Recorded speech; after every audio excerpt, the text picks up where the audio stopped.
Bonjour et bienvenue. Aujourd'hui, on plonge dans un sujet fondamental pour la vie animale terrestre, mais dont on ignore souvent la diversité. La respiration. On pense tout de suite à nos poumons, bien sûr, mais comment font les autres? Certaines stratégies sont franchement étonnantes. Pour explorer ça, on va s'appuyer sur des documents d'un module de biologie, le module 7. Notre but, c'est vraiment d'analyser ces supports pédagogiques. On va essayer d'en tirer le maximum pour comprendre comment, par exemple, un escargot, un criquet ou même un ver de terre arrivent à faire cet échange gazeux vital avec leur environnement. C'est une exploration, on l'espère, passionnante des mécaniques du vivant. Tout à fait. Et avant de plonger dans nos exemples, peut-être juste un rappel rapide de ce qu'est la respiration au niveau biologique. C'est cet échange de gaz essentiels. L'organisme prend du dioxygène, l'O2, dans son milieu, ici l'air pour nos animaux terrestres, et il rejette du dioxyde de carbone, le CO2, et aussi de la vapeur d'eau. Ce sont les déchets en quelque sorte de sa production d'énergie. Sans ça, pas de vie efficace pour ces organismes. C'est limpide. Alors pour voir cette diversité, on va examiner 3 cas précis tirés de nos sources. D'abord, l'escargot, qui a une sorte de poumon, mais on va voir, c'est pas comme nous. Ensuite, le criquet, là on change complètement de système. Et enfin, le ver de terre, où c'est encore une autre histoire, sans organes vraiment dédiés. C'est parti. On commence donc par l'escargot. Le petit gris, on le connaît bien. Parfois, on le voit là sur le côté, près de la coquille. Il y a un petit trou qui s'ouvre et qui se ferme. Le document 40 nous montre un peu l'intérieur. C'est quoi ce petit orifice? Alors ça, ce trou visible, c'est le pneumostome. C'est un peu sa bouche à air si on veut.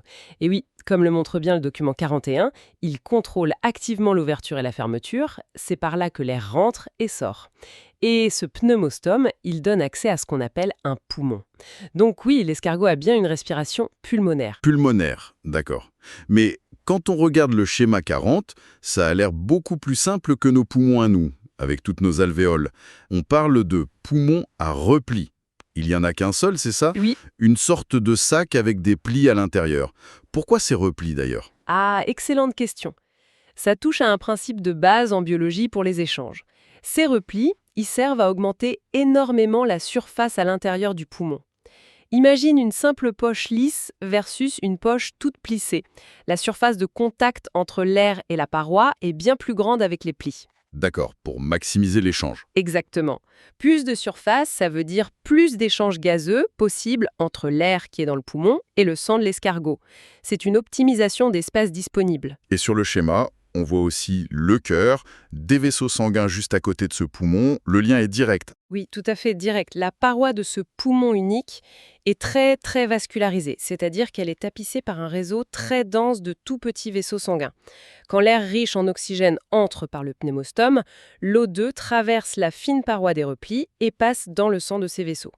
Et le CO2 sort en même temps, hein. Voilà. En même temps, le CO2, que le sang a ramené des tissus de l'escargot, lui, il fait le chemin inverse. Il passe du sang vers l'air dans le poumon, et ensuite il est expulsé quand la cavité se contracte et que le pneumostome se referme un peu.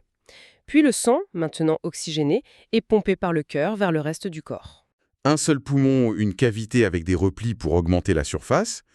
Et c'est très vascularisé. Le sang est essentiel pour transporter l'O2 et le CO2. C'est une adaptation à la vie terrestre, moins sophistiquée que la nôtre peut-être, mais ça suffit pour lui. C'est une très bonne synthèse. C'est une solution fonctionnelle pour un animal qui n'a pas un métabolisme très élevé. Et ça contraste, mais alors carrément avec ce qu'on va voir maintenant. Oui, on change complètement de registre là. Deuxième exemple, le criquet, un insecte. Le document 42 nous dit d'observer son abdomen qui bouge, qui se gonfle et se dégonfle. C'est pas juste pour faire joli, j'imagine. Ah non, pas du tout. C'est même le moteur de sa respiration. Ces mouvements de l'abdomen, ce sont des mouvements de ventilation. Mais attention, ça ne remplit pas des poumons. Le criquet, comme la plupart des insectes, il utilise un système radicalement différent, la respiration trachéenne. Trachéenne, d'accord. Les documents 43 et 44 nous montrent un peu comment c'est fait. Sur les côtés du corps, sur l'abdomen surtout, on voit des petits trous, les stigmates. Ça, c'est l'équivalent du pneumostome de l'escargot. Les entrées d'air. C'est ça, ce sont les portes d'entrée. Mais au lieu de mener à un poumon, ces stigmates débouchent sur un réseau de tubes, mais alors un réseau hyper complexe, qui va partout, partout dans le corps de l'insecte. Les gros tubes, on les appelle les trachées. Elles sont renforcées pour ne pas s'aplatir. Et le document 44 montre que ça se divise encore et encore, comme des branches d'arbres, en tubes de plus en plus fins. Les trachéoles. Et le point clé, si je comprends bien, c'est que ces trachéoles vont jusqu'au contact direct des cellules des organes. C'est fou, c'est comme si on avait des tuyaux d'aération qui allaient directement dans nos muscles, notre cerveau. C'est exactement ça l'image. L'abdomen pompe, l'air entre par les stigmates, circule dans tout ce réseau de trachées et de trachéoles et ressort ensuite chargé en CO2. Et le point vraiment fondamental, la différence majeure avec le système pulmonaire, c'est la conséquence de cette livraison directe. L'oxygène, l'O2 de l'air, il passe directement du bout des trachéoles aux cellules des organes, juste par diffusion sur une distance minuscule. Le CO2 fait le chemin inverse, des cellules vers les trachéoles. Une minute, ça veut dire que le sang, enfin l'hémolymphe chez les insectes, il ne transporte pas du tout l'oxygène et le CO2 entre l'air et les organes. Exactement. C'est ça qui est le plus bluffant dans la respiration trachéenne. L'hémolymphe transporte les nutriments, les hormones, oui, mais pas les gaz respiratoires, ou alors de façon vraiment négligeable. L'O2 est livré en direct par les tuyaux. C'est super efficace pour des petits organismes très actifs, comme un insecte qui vole. Ah oui, d'accord. Le document 42 le montre bien d'ailleurs. L'air qui entre, c'est 21% d'O2, 0,03% de CO2. L'air qui sort, c'est plus que 4% d'O2 et par contre 6,5% de CO2.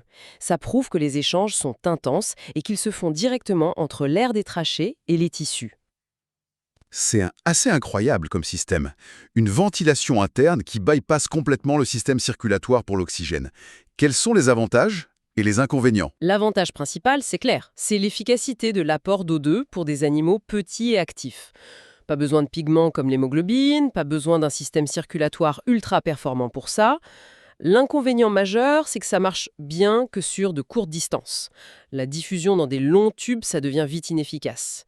Et c'est sans doute une des raisons qui limite la taille des insectes terrestres. On n'aura jamais d'insectes géants comme dans les films, en partie à cause de ça, des limites de leur système trachéen. C'est fascinant. Donc, criquet, respiration trachéenne, des trous, les stigmates. Un réseau de tubes, trachées et trachéoles qui amènent l'air direct aux organes.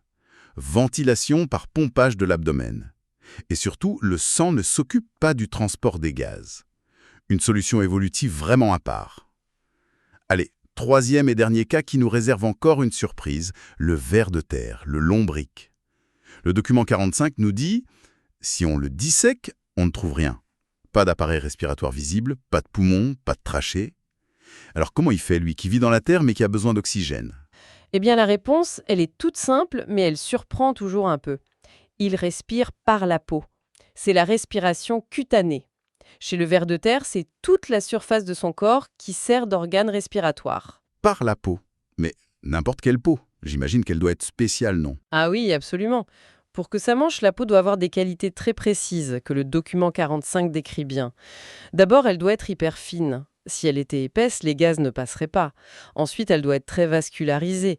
Juste en dessous, il y a plein de petits capillaires sanguins prêts à attraper l'oxygène qui diffuse et à relâcher le CO2. Et troisièmement, et ça c'est critique pour un animal terrestre comme lui, la peau doit absolument rester humide. Humide? Pourquoi c'est si important l'humidité? Parce que les gaz, l'O2 et le CO2, ils ne peuvent traverser les membranes des cellules que s'ils sont d'abord dissous dans un liquide. L'air contient l'O2 sous forme gazeuse, mais pour passer la peau et entrer dans le sang, il doit d'abord se dissoudre dans la fine couche de mucus qui recouvre le ver de terre. Pareil pour le CO2 qui sort du sang, il se dissout dans le mucus avant de passer dans l'air. S'il n'y a pas cette humidité, pas de dissolution, donc pas de diffusion. L'animal s'asphyxie, même s'il y a de l'air autour. Ah mais oui, bien sûr. Ça explique pourquoi un ver de terre sur un trottoir au soleil, il sèche et il meurt très vite. C'est pas la chaleur en soi, c'est parce que sa peau sèche et qu'il ne peut plus respirer. Exactement. Sa survie dépend complètement de cette humidité de la peau. C'est sa force, mais aussi sa grande faiblesse. Et ça explique aussi l'autre point soulevé dans le module, pourquoi les vers sortent en masse quand il pleut beaucoup. Le bilan de l'enquête suggère un lien avec la respiration. Si le sol est plein d'eau, les galeries sont inondées. L'oxygène dans l'eau est peut-être vite consommé ou alors ils n'ont plus accès à l'air des galeries. Et ils risquent de manquer d'oxygène sous terre. C'est l'hypothèse la plus logique, oui. En remontant à la surface, ils retrouvent l'air libre, et comme il pleut, l'humidité ambiante leur permet de garder leur peau fonctionnelle pour respirer. C'est une question de survie quand leur milieu habituel devient trop plein d'eau. Donc, pour le ver de terre, pas de trou spécifique, pas d'organe interne, c'est toute la peau qui fait le job, mais elle doit être fine, vascularisée et surtout toujours humide. Le sang, lui, circule pour distribuer l'O2 et récupérer le CO2.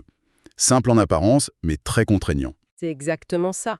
Alors maintenant, si on prend un peu de recul après ces trois exemples, on voit bien ces stratégies très différentes pour un même besoin. Prendre l'O2 de l'air et évacuer le CO2 sur la terre ferme. On a donc vu 1. La respiration pulmonaire, l'escargot avec son poumon unique à repli, les exercices mentionnés aussi le lapin, bon là avec des poumons alvéolés bien plus complexes pour un métabolisme élevé, et la tortue avec aussi des poumons à repli mais une ventilation différente. Le point commun, c'est des organes internes spécialisés, les poumons, où l'air arrive par des orifices, et le sang qui est indispensable pour transporter les gaz. 2. La respiration trachée, le criquet, typique des insectes, un système de tubes trachées et trachéoles qui amène l'air directement aux cellules via des stigmates. Le sang ne transporte pas les gaz respiratoires. Très efficace à petite échelle. 3. Et la respiration cutanée, le ver de terre. Toute la surface du corps sert d'échangeur, si elle est fine, vascularisée et humide. Le sang assure le transport ensuite. Et ce qui est intéressant, et que les notions essentielles du module soulignent bien, c'est que malgré ces systèmes si différents, il y a un principe commun.